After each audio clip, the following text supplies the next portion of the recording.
Ngayon mga sir, no, natapos na po natin yung motor ni Pops. Okay na po yan. Package 18 po yung kinabit natin, no? All-in package, running lights, underglow lights, via dual loud horn, mini driving light, tapos yung Yamaha alarm. Ayan. Okay. Testing natin, no? Ito po yung headlight ni sir. Ito po yung mini driving na kinabit natin. Ayan, no?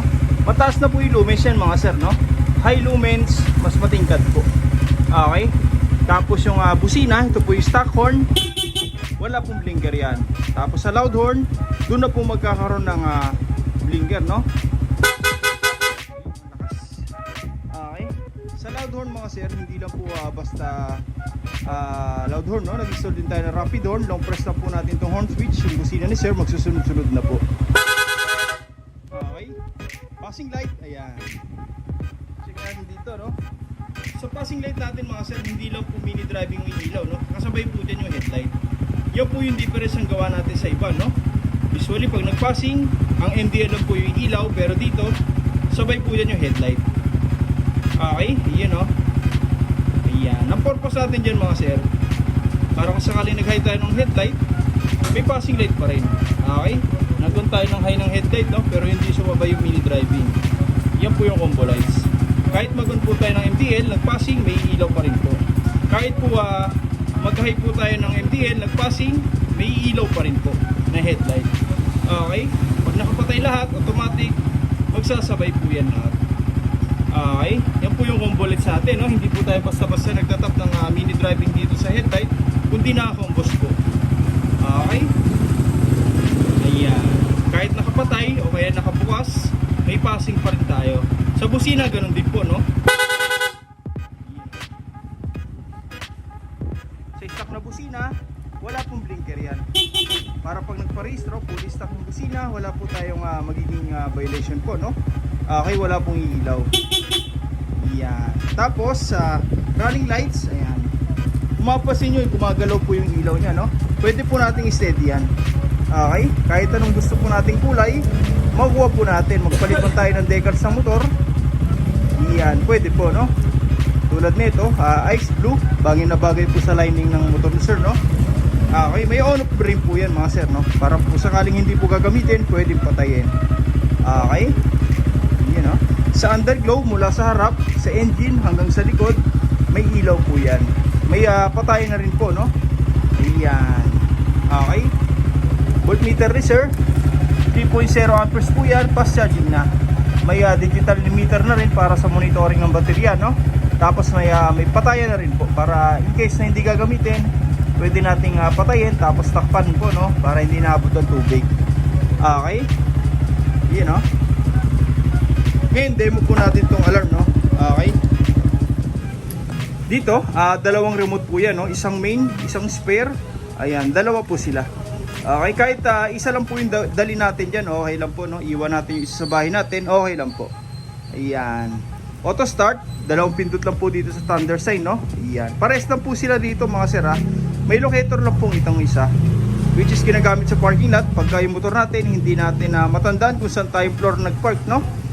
Okay, kung saan tayo area nagpark, pindutin lang po natin yan, parang kotse, tutunog po yan. Tapos mag-hazard. Okay, yun, no? Auto start, dalawang pindot, 1, 2. Okay, yung motor natin mag-i-start, wala pong check engine yan. Yan, no? Okay, unlock. Yan. Okay, tapos ito po yung maganda mga sir, no? Anti-lock system 24/7 po yan, no? Pag nilock po natin yan, once may mag-attempt pa lang kung gumalaw sa motor natin, kahit dito po sa may dulo, no? Mag-warning, mag-hazard din po yan. Tapos sunod na galaw, tutunog na po yan. Okay, yun, no?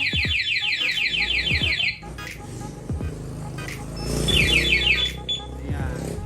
Pagka ganun po mga sir, hindi lang po motor yung mag-alarm, no? Pati itong remote. Kumbaga kahit nasa loob po tayo ng establishment, ma-identify po natin na may gumagalaw po ng motor natin sa labas, no? Dahil po dito, nagba-vibrate din po yan.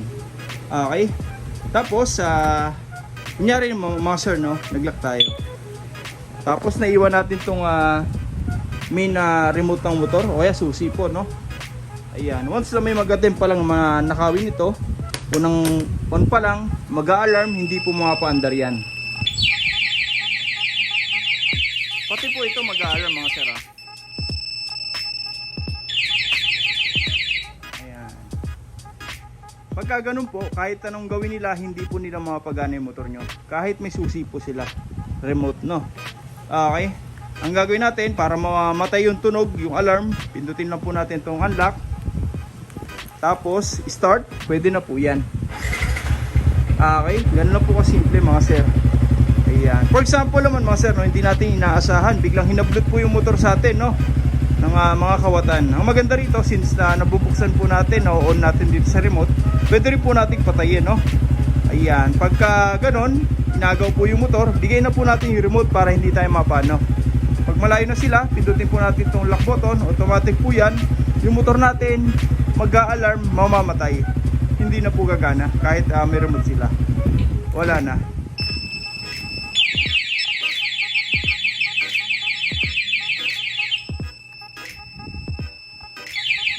Ayan. Okay, para mapa-start, unlock po natin tong remote, tapos pindot, okay na po yan. Alright, yan, no? Napaka-simple pero napaka-useful po, no? Off natin. May mga nagtatanong, sir, pwede po ba nating silent mode yung motor natin pero nakalock? Pwede po yun mga sir. Kung gusto natin ng ganon, press lang po natin yung lock button 5 times. 1, 2, 3, 4, 5. Ayan. Yung motor natin nakalock po yan pero hindi po tutunog para hindi nakakabulahaw po sa mga kapitbahay, no? Unang attempt pa lang dyan, mag-alarm na tong remote. Pagka ganyan po, malalaman natin na may gumagalaw na ng motor natin. Okay? Ayan, no? For example, naiwan natin tong remote, nag-start. Kahit anong gawin po nila dyan, hindi po yan gagana. Okay? Unlock natin. Long press. Tapos start. Pwede na po. One click lang. Okay? Ayan, no? Off natin. Ayan. May mga nagtatanong, sir, pwede po ba nating i-start yung motor ng nakakambyo? Hindi po. Okay, mag-i-start lang po siya ng ganito kapag naka-neutral. Okay? Para maiwasan natin yung motor natin naka-side stand tapos naka-number 1, biglang kumadyot po. Ayan. Pwede pong matumba yung motor natin, tumakbo mag-isa. Okay? Mag-i-start lang po siya pag naka-neutral. Yung hindi po gugulong yung iikot yung gulong, no? Okay, unlock natin. Ayan. Pag nakakambyo po yan, number 1. Ayan. Start. Okay, kung mapapansin nyo, no, ito lang po yung panel yung nag-start. Pero yung engine, hindi po yan. Kasi naka number 1. Ang gagawin natin, press po natin itong clutch. Tapos start dito. O kaya, ibalik natin sa neutral. Ayan.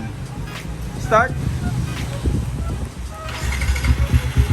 Okay, ganun po kasimple, no? Ayan. Yung running light sa atin, sumasabay po yan sa signal light. Okay. Sa hazard, ganun din po yan. Okay.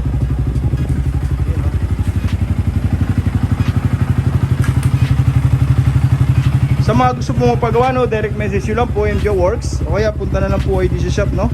First come, first serve po tayo. Maraming salamat po.